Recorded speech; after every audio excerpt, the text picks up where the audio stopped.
J'imagine le début d'effervescence à quelques heures de la cérémonie d'investiture de Joe Biden. James André, bonjour. Vous êtes notre envoyé spécial. L'ancien vice-président de Barack Obama prêtera donc serment pour devenir le nouveau président américain. Sans Donald Trump, c'est inédit.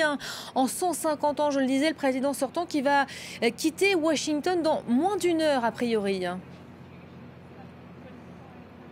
Oui, absolument.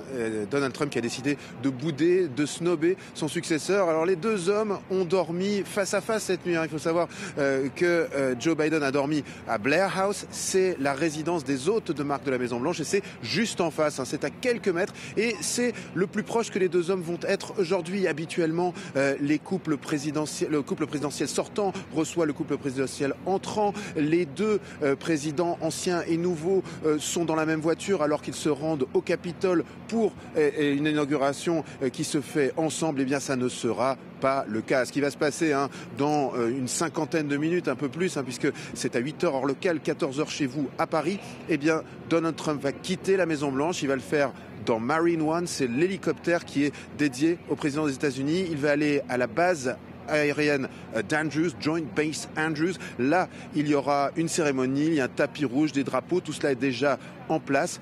Il va faire une allocution et puis il va monter dans Air Force One, direction Mar-a-Lago en Floride, son fief, son golf, où il va passer le reste de la journée. Le programme pour l'instant n'est pas très clair. Ce qui est étonnant en revanche, c'est que, vous le savez, la cérémonie commence à 11h, ici heure locale. Eh bien, c'est à peu près l'heure à laquelle Air Force One va se poser à Mar-a-Lago. Alors, comme on le sait, Donald Trump est un showman. Que va-t-il faire? Est-ce qu'il va tenter de voler la vedette à Joe Biden en pleine cérémonie d'inauguration?